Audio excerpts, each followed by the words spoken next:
إن الحمد لله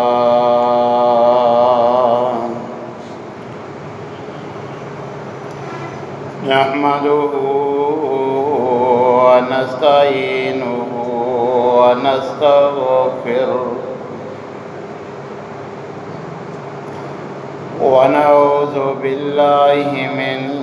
شرور أنفسنا ومن سيئات أعمالنا من يهده الله فلا مضل له ومن يضلل فلا هادي له وأشهد أن لا إله إلا الله وحده لا شريك له وأشهد أن محمدًا عبده ورسوله أما بعد فإن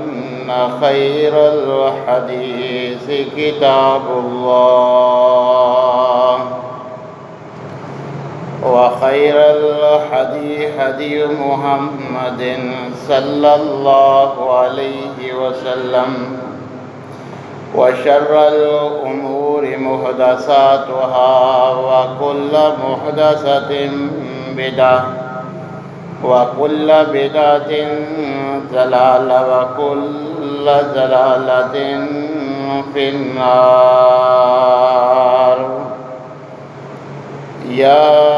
أيها الذين آمنوا اتقوا الله حق تقاته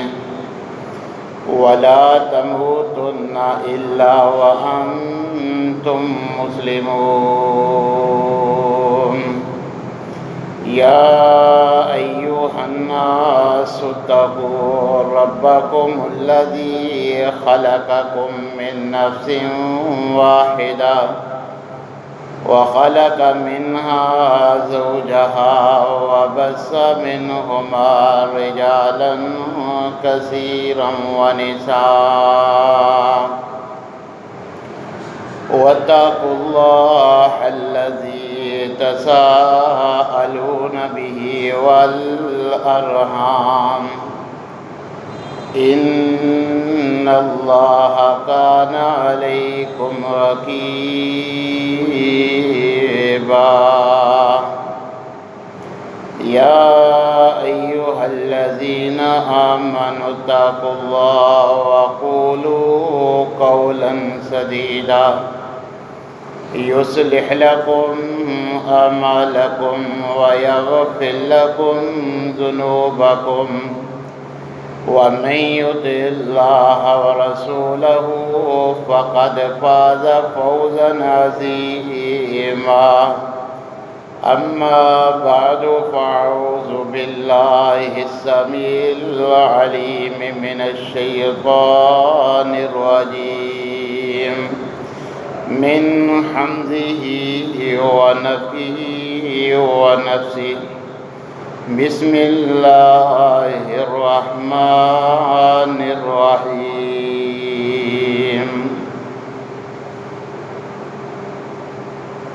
اقتربت الساعة وانشق القمر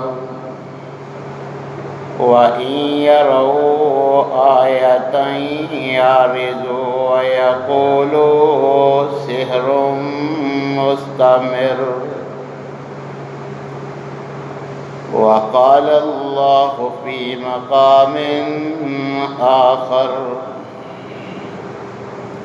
قل إن اجتمعت الإنس والجن على أن يأتوا بمثل هذا القرآن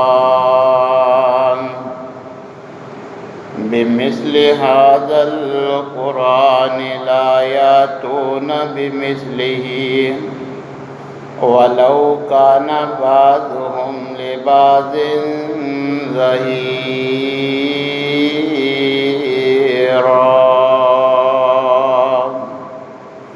وقال النبي صلى الله عليه وسلم إني لأعرف حجرا بمكة كان يسلم علي قبل أن أبعث إني لأعرفه الآن۔ تمام قسم کی تعریفات مالک العلام ذوالجلال والاکرام وحدہ لا شریک، مالک کائنات اور خالق ارض و سما کے لیے لاکھوں کروڑوں درود و سلام اس ہستی اقدس و مقدس کے اوپر جن کا نام نامی اسم گرامی جناب محمد الرسول اللہ صلی اللہ علیہ وآلہ وسلم ہے۔ سامعین محترم، اللہ احکم الحاکمین نے اپنے بندوں کی ہدایت کے لیے جو انبیاء اور رسل بھیجے، پھر ان کی تائید کے لیے، ان کی نبوت و رسالت کے دلائل اور بینات کے لیے حالات کے موافق اس وقت کے موجود لوگوں کو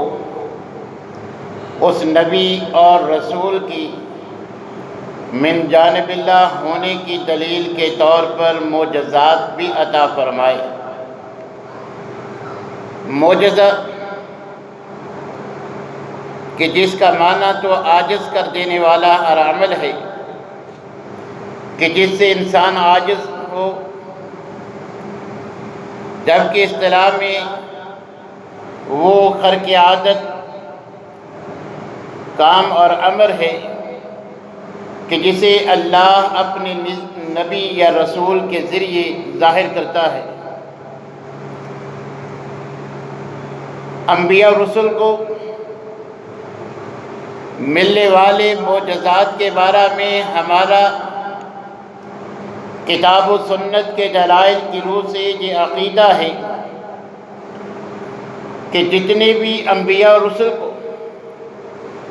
اللہ جل شانہ نے معجزات عطا فرمائے، وہ برحق تھے ہم سب پر بغیر کسی کی تعویل کیے یا بغیر کسی کو غلط معنی پہناتے ہوئے، جیسے اللہ احکم الحاکمین نے قرآن میں بیان کیا جب نبی کریم علیہ السلام نے ان کی وضاحت فرمائی ہے۔ ہم ان تمام کے بارے میں یہی عقیدہ اور نظریہ رکھتے ہیں کہ وہ برحق تھے، اور اس کے ساتھ ساتھ کتاب و سنت کی واضح تصریح سے ہم یہ بھی عقیدہ رکھتے ہیں کہ یہ معجزات کا صدور یہ اللہ کی توفیق سے تھا، جیسا کہ خود نبی کریم علیہ السلام سے ابتدا میں جب لوگوں نے معجزات کا مطالبہ کیا تو نبی کریم علیہ السلام نے یہ جواب دیا کہ میں تو صرف اللہ کا نبی اور رسول ہوں، میرے پاس یہ قدرت اور اختیار نہیں کہ تم جیسا کہو میں ویسا کر کے دکھلا دوں۔ تو اللہ احکم الحاکمین نے جب مناسب سمجھا انبیاء اور رسل کو ان کی نبوت و رسالت کی تائید کے لیے معجزات سے نوازا، اور جب ہم کتاب و سنت کا مطالعہ کرتے ہیں تو یہ بات مزید واضح ہو جاتی ہے کہ جس نبی اور رسول کے زمانے میں جیسے علوم و فنون کا سکہ چلتا تھا، جو رائج تھے، جو اپنے فن کا لوہا منوا چکے تھے، اللہ احکم الحاکمین نے اس دور کے نبی اور رسول کو ایسے معجزات عطا فرمائے کہ جن کے سامنے اس فن کے ماہر بھی گھٹنے ٹیکنے پر مجبور ہو گئے۔ حضرت موسیٰ علیہ السلام کے دور میں جادو عروج پر تھا۔ بڑے بڑے جادوگر اپنے جادو کا لوہا منوا چکے تھے، شہرت پا چکے تھے۔ تو حضرت موسیٰ علیہ السلام کو جو اللہ نے معجزات عطا فرمائے، ان کے سامنے بڑے بڑے جادوگر بھی گھٹنے ٹیکنے پر مجبور ہوئے۔ حضرت عیسیٰ علیہ السلام کے دور میں طب عروج پر تھی۔ بڑے بڑے ماہر طبیب اپنی طب کا لوہا منوا چکے تھے۔ تو اللہ احکم الحاکمین نے حضرت عیسیٰ علیہ السلام کو ایسے معجزات عطا فرمائے کہ جن کے سامنے بڑے سے بڑا طبیب بھی عاجز آیا۔ اب بیماری سے شفا کے لیے ان کی طب تو کارگر ہو سکتی تھی، مگر مادر زاد اندھے کے ہاتھ پھیر کر بینائی کو واپس لانا، جب مردے کو اللہ کے حکم سے اٹھنے کا حکم دینا، مردے کا زندہ ہو جانا، یہ کسی طبیب کے بس کی بات نہیں۔ تو اللہ احکم الحاکمین نے حضرت عیسیٰ علیہ السلام کو ایسے معجزات عطا فرمائے جن کے سامنے بڑے بڑے طبیب بھی گھٹنے ٹیکنے پر مجبور ہوئے۔ نبی کریم علیہ السلام کے دور میں فصاحت و بلاغت عربی زبان میں یہ معروف اور مشہور تھی۔ بڑے بڑے عربی دان اپنی فصاحت و بلاغت کا لوہا منوا چکے تھے۔ تو اللہ احکم الحاکمین نے قرآن کریم جیسا عظیم معجزہ نبی کریم علیہ السلام کو عطا کرنے کے بعد ان لوگوں کو چیلنج کیا، کُلَّ إِنِ اجْتَمَعَتِ الْإِنسُ وَالْجِنُّ عَلَىٰ أَن يَأْتُوا بِمِثْلِ هَٰذَا الْقُرْآنِ لَا يَأْتُونَ بِمِثْلِهِ وَلَوْ كَانَ بَعْضُهُمْ لِبَعْضٍ ظَهِيرًا۔ اللہ احکم الحاکمین نے فرمایا کہ اگر تم دعویٰ کرتے ہو کہ اپنی طرف سے گھڑا گیا ہے یا کسی سے سکھلایا ہوا ہے، اگر تم بھی اور ایک دوسرے کے مددگار بن کر بھی اور جن کو تم پوجا پاٹ کے لیے پکارتے ہو، اللہ احکم الحاکمین نے فرمایا اپنے ان معبودان باطلہ جن کو میرا ساجی اور شریک بناتے ہو ان کو بھی مدد کے لیے پکار لو۔ سب مل کر اگر اس جیسی کلام بنا سکتے ہو، قرآن جیسی کتاب بنا کر دکھلاؤ، تم ایسا ہرگز نہیں کر سکتے۔ پھر اللہ احکم الحاکمین نے قرآن میں دوسرے مقام پہ فرمایا کہ اچھا، سورہ ہود میں فرمایا کہ چلو پورے قرآن جیسی کتاب تو نہیں بنا سکتے تو کم از کم اس کی 10 صورتوں جیسی 10 صورتیں بنا کے دکھلاؤ۔ حتیٰ کہ سورہ بقرہ میں فرمایا کہ اس جیسی ایک صورت بنا سکتے ہو، اور بالآخر فرمایا ایک آیت ہی ایسی بنا سکتے ہو، بنا کر دکھلاؤ۔ مگر آج تک ٹیکنالوجی کے باوجود قرآن کریم کا یہ عظیم جو اللہ احکم الحاکمین نے معجزے کی صورت میں نبی کریم علیہ السلام کو عطا فرمایا، کوئی بڑے سے بڑا عربی دان بھی اس چیلنج کو قبول نہ کر سکا۔ قرآن کے بعد نبی کریم علیہ السلام کے فرامین وہ صحیح احادیث بھی آپ کو عطا کیا ہوا معجزہ کا درجہ رکھتے ہیں کہ آپ نے کسی استاد سے تعلیم تو حاصل نہیں کی، آپ دنیاوی تعلیم کے اعتبار سے پڑھے لکھے بھی نہ تھے، مگر اس کے باوجود اس دنیا میں اور دنیا کے بعد آخرت کے سارے معاملات ایک ایک پہلو پہ روشنی ڈال دینا، سارا معاملہ بتلا دینا، سمجھا دینا، یہ بغیر پڑھے لکھے انسان کے نبی کریم علیہ السلام کا یہ سر انجام دے دینا، یہ بھی ایک عظیم معجزہ تھا۔ اور اسی طرح خود نبی کریم علیہ السلام کی ذات اقدس بھی ایک معجزہ تھی، معجزہ سے کم نہ تھی۔ جب تک آپ کا وجود دنیا میں موجود تھا، آپ کے جسم اطہر کی موجودگی میں نافرمانوں پر اللہ احکم الحاکمین کا عذاب نہیں آتا تھا۔ اللہ احکم الحاکمین فرماتے ہیں ما کان اللہ لیعذبہم وانت فیہم، کہ ان بدبختوں کی نافرمانیاں تو عروج پر ہیں، آپ سے ان کا رویہ اور مخالفت، حتیٰ کہ بار بار آپ کی جان لینے کے لیے حملے، آپ سے توہین آمیز رویہ، حالانکہ آپ ان کی بھلائی کے لیے ان کے پاس جاتی ہیں، آگے سے یہ پتھر مار مار کے لہو لہان کرتے ہیں۔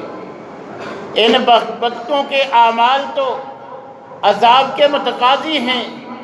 مگر جب تک آپ کا جسم اطہر، آپ کا وجود ان میں ہے، اس کی برکت سے ان بدبختوں کو عذاب سے میں نے بچایا ہوا ہے۔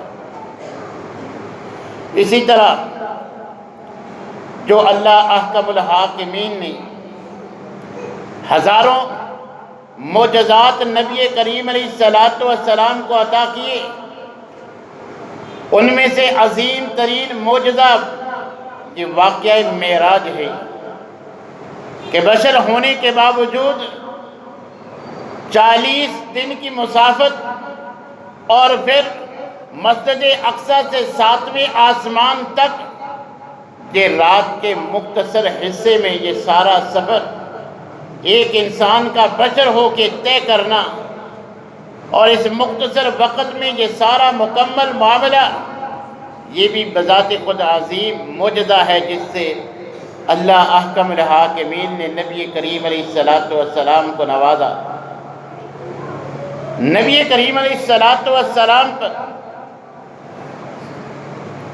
اگر تعداد اور گنتی کے لحاظ سے کتاب و سنت سے پرکھا جائے تو ہزاروں معجزات سے نبی کریم علیہ السلام کو نوازا گیا۔ امام ابن حجر عسقلانی رحمۃ اللہ علیہ نے فتح الباری میں تعداد کا تعین بتلاتے ہوئے فرمایا کہ امام بہقی رحمۃ اللہ علیہ نے جو شمار کیے ان کی تعداد 1000، جبکہ شارح مسلم نے صحیح مسلم کی شرح کے مقدمہ میں نبی کریم علیہ السلام سے سرزد ہونے والے معجزات کی تعداد 1200، جبکہ بعض نے 3000 معجزات کی تعداد بتلائی ہے، جو وقتاً فوقتاً اللہ احکم الحاکمین نے نبی کریم علیہ السلام کے ذریعے جن کا صدور فرمایا۔ مختصر وقت میں سب کا بتلانا تو ناممکن ہے، چند ایک نبی کریم علیہ السلام کے معجزات، ان ہزاروں معجزات میں سے آپ کے گوش گزار کرنا چاہتا ہوں۔ نبی کریم علیہ السلام کی صداقت، آپ کی نبوت و رسالت کی تائید کے لیے اللہ احکم الحاکمین نے شق قمر کا معجزہ، چاند کو 2 ٹکڑے کر کے آپ کے نبی اور رسول ہونے کی واضح دلیل کے طور پر یہ معجزہ آپ کو عطا فرمایا، جس کا ذکر اللہ نے قرآن میں بھی اور نبی کریم علیہ السلام کے فرمان سے ہمیں ملتا ہے۔ اقتربت الساعۃ وانشق القمر، اللہ احکم الحاکمین نے چاند کے 2 ٹکڑے ہونے کا قرآن میں بھی ذکر فرمایا، اور نبی کریم علیہ السلام نے بھی، کہ نبی کریم علیہ السلام سے یہ شق قمر کا چاند 2 ٹکڑے ہونے کا بے شمار صحابہ بیان کرتے ہیں کہ نبی کریم علیہ السلام نے اپنی نبوت و رسالت کی دلیل کے طور پر اللہ کے حکم سے یہ معجزہ دکھلاتے ہوئے چاند کی طرف انگلی کی تو چاند 2 حصوں میں تقسیم ہو کے، 2 ٹکڑوں میں تقسیم ہو کے، ایک پہاڑ کے ایک طرف، دوسرا دوسری طرف، جس کی دیکھنے والے بے شمار لوگوں نے گواہی دی کہ ہم نے اپنی ان آنکھوں سے دیکھا کہ چاند اس انداز میں 2 ٹکڑے ہوا۔ تو یہ بھی نبی کریم علیہ الصلوۃ والسلام کا عظیم معجزہ تھا۔ اسی طرح یہ پتھر جو ہمارے حساب سے سب سے سخت ہے، جس کی سختی کے لیے ہم اس کو دلیل کے طور پہ بیان کرتے ہیں کہ تمہارا دل پتھر ہو چکا ہے، تم پتھر بن چکے ہو، یعنی ذرا بھی نرمی نہیں۔ مگر نبی کریم علیہ الصلوۃ والسلام کے معجزات کے سامنے یہ پتھر کی سختی بھی مانت پڑ گئی۔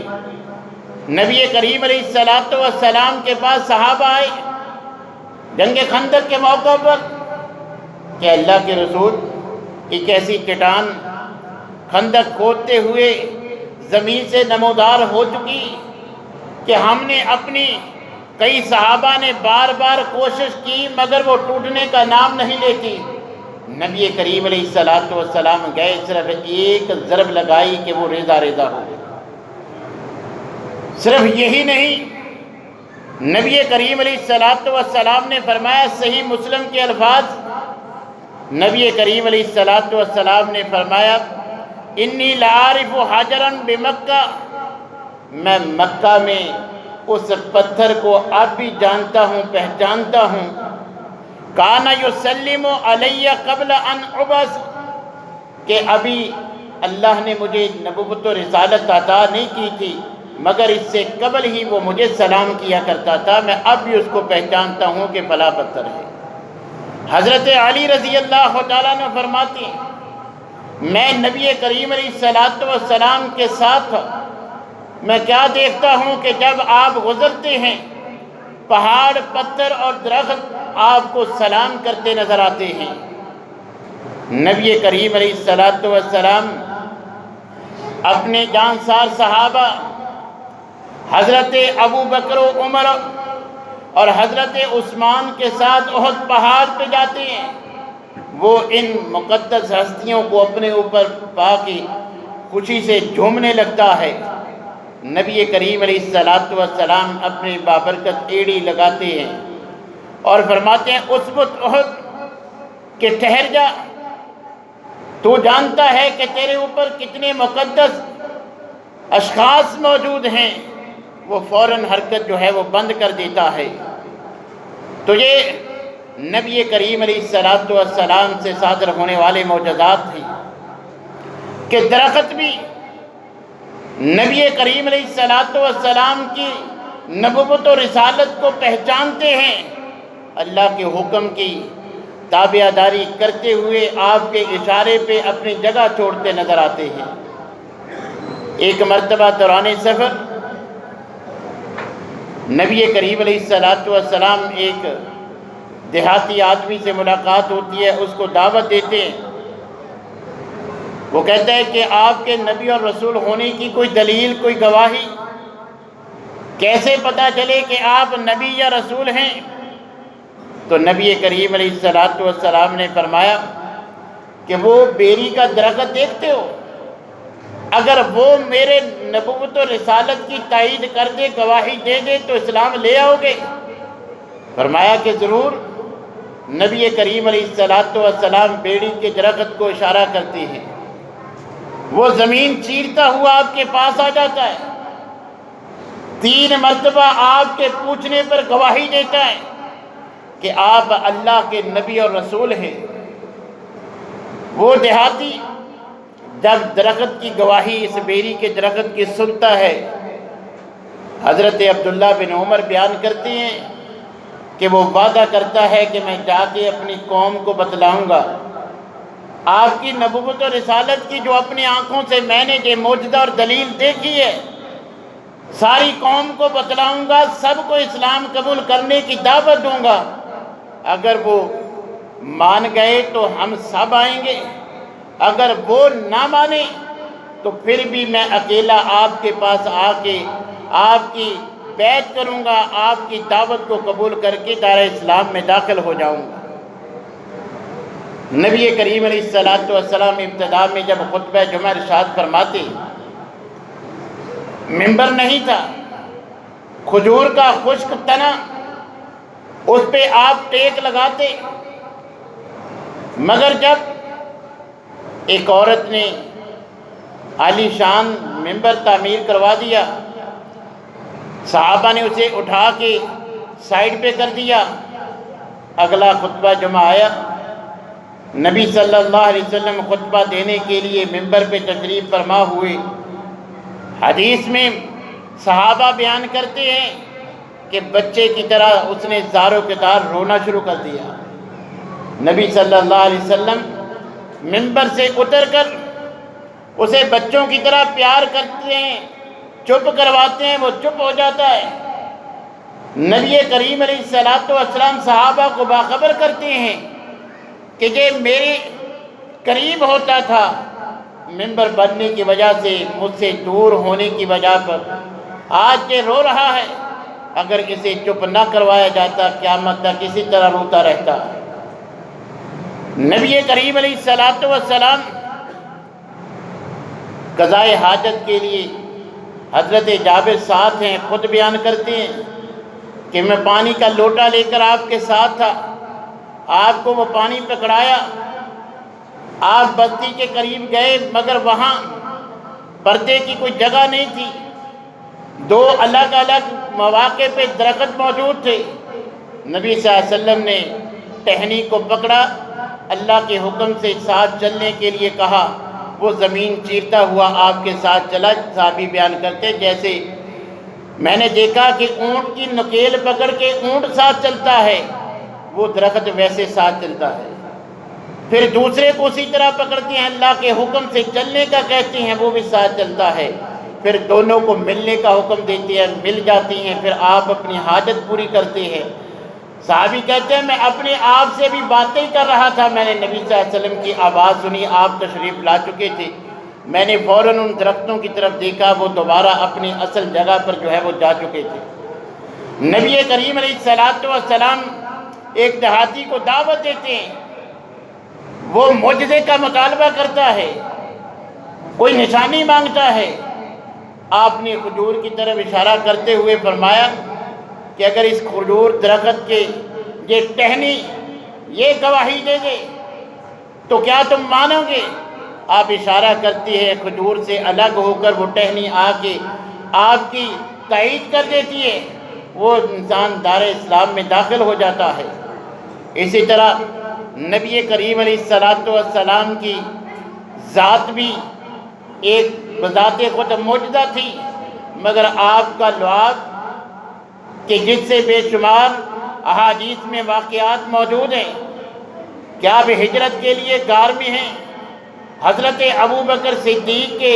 پاؤں کی ایڑی پہ سانپ ڈستا ہے، حضرت ابوبکر کی ایڑی پہ نبی صلی اللہ علیہ وسلم لعاب لگا دیتے ہیں، تکلیف دور ہو جاتی ہے، زہر ختم ہو جاتا ہے۔ خیبر کے موقع پر جناب علی رضی اللہ تعالیٰ عنہ کی بیماری آنکھوں کی، نبی کریم علیہ السلام اپنا پاک لعاب لگاتے ہیں تو وہ شفا یاب ہو جاتے ہیں۔ ایک صحابی جنگ میں اپنی آنکھ تیر لگنے سے جو لٹ گئی تھی اس کو ہاتھ کے ساتھ پکڑے ہوئے نبی صلی اللہ علیہ وسلم کے پاس آتا ہے کہ اللہ کے رسول اللہ سے دعا کر دیجئے۔ نبی صلی اللہ علیہ وسلم نے فرمایا کہ بھئی اگر تو صبر کرے گا اس کے بدلے میں جنت ہے۔ صحابی فرماتے ہیں کہ اللہ کے رسول میری بیوی مجھ سے بڑی محبت کرتی ہے، اگر مجھ میں یہ عیب رہا ممکن ہے کہ وہ محبت ویسی نہ رہے، آپ اللہ سے درخواست کر دیجئے، آپ کی دعا قبول کرتے ہوئے اللہ معاملہ درست کر دے گا۔ تو نبی کریم علیہ السلام نے آنکھ کو اصل جگہ پہ رکھ کے اپنا لعاب مبارک لگایا، اپنا تھوک لگایا، اللہ سے دعا کی۔ صحابی گواہی دیتے ہیں کہ وہ دوسری آنکھ سے زیادہ نظر بھی تیز ہو گئی، دوسری آنکھ سے زیادہ خوبصورت بھی ہو گئی۔ ابو رافع یہودی جو نبی صلی اللہ علیہ وسلم کا گستاخ تھا، اس کا کام تمام کرنے کے لیے عبداللہ بن عتیق اور صحابہ کو بھیجا۔ اب وہ سیڑھیاں اترتے ہوئے چند سیڑھیاں باقی تھی، وہ انہوں نے سمجھا کہ زمین آ گئی، انہوں نے زمین پہ پاؤں رکھا، ابھی سیڑھیاں باقی تھی، فجر کا وقت تھا، اندھیرا تھا، واضح روشنی نہ تھی، اس کی وجہ سے گرنے کی وجہ سے ٹانگ ٹوٹ جاتی ہے۔ اسی طرح کپڑے سے باندھ کر نبی صلی اللہ علیہ وسلم کے پاس آتے ہیں، آپ فرماتے ہیں کہ اپنی ٹانگ کو آگے کرو، اپنا دست مبارک پھیر دیتے ہیں، اللہ احکم الحاکمین ٹوٹی ہوئی ہڈی کو جوڑ دیتی ہے، صحیح صحت مند اور صحت یاب ہو جاتی ہے۔ یہ نبی کریم علیہ السلام کے وہ معجزات کہ اللہ تبارک و تعالی آپ کے ہاتھوں کے ذریعے، آپ کی انگلیوں کے ذریعے کھانے اور پینے کی چیزوں میں برکت ڈال دیتے ہیں۔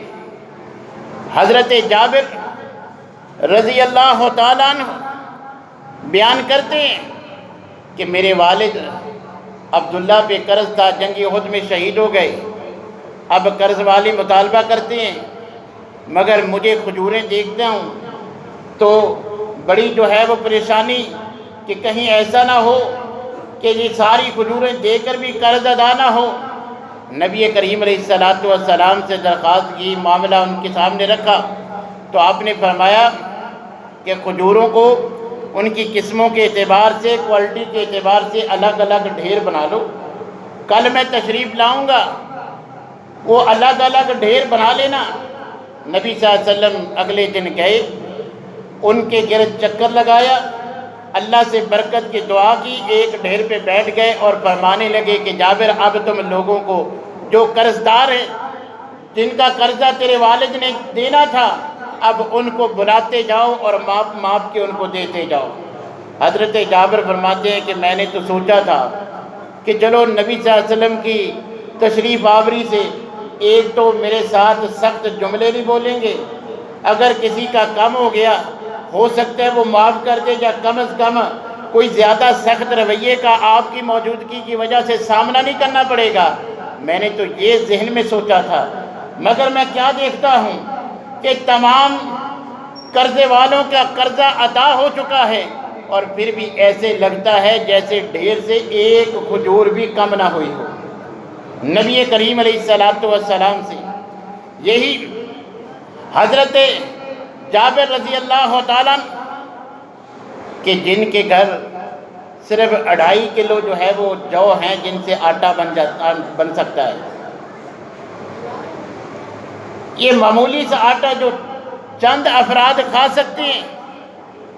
اور ساتھ ایک چھوٹی سی بکری ہے کہ جو چند افراد جس کا سالن جو ہے وہ کھا سکتے ہیں۔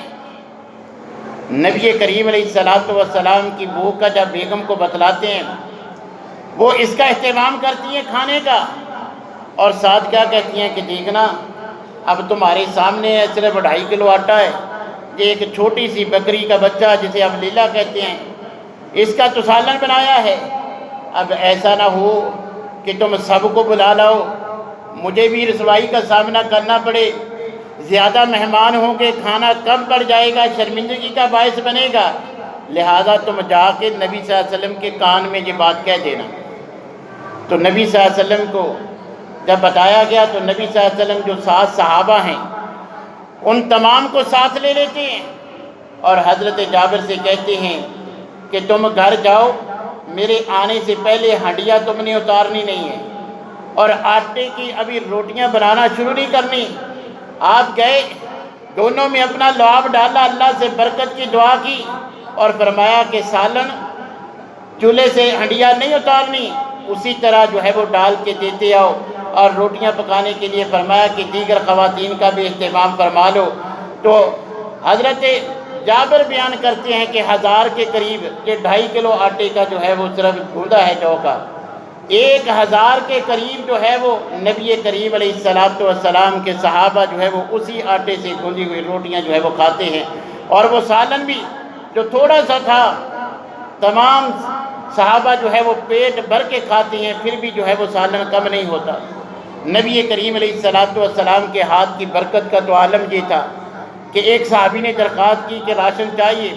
نبی صلی اللہ علیہ وسلم نے راشن دے دیا، اب وہ خود بھی کھاتا ہے، بچے بھی کھاتے ہیں، بوری میں ڈال کے لے جاتا ہے، صرف 2 وسق اس کو دیا ہے۔ وہ ایک دن اس کے ذہن میں خیال آیا کہ بھئی اتنی دیر ہو گئی، ہم اس کو نکال کے آٹا بنا بنا کے کھا رہے ہیں، تو ابھی کتنا باقی ہے، ذرا اس کو ماپ تو لوں۔ پھر وہ اس کو جو ہے وہ تول لیتا ہے کہ اب کتنا جو ہے وہ اناج باقی ہے، پھر چند دن بعد وہ ختم ہو جاتا ہے۔ پھر یہ سارا ماجرا نبی صلی اللہ علیہ وسلم کو سناتا ہے، فرمایا آپ اگر ایسے نہ کرتے تو ہمیشہ جب تمہیں ضرورت تھی نکالتے رہتے، وہ ختم نہ ہوتا۔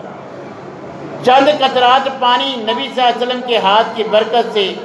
سینکڑوں صحابہ پیتے بھی ہیں، سواریوں کو بھی پلاتے ہیں۔ یہ سارے معاملات ہیں اور معجزات کا آپ سن چکے ہیں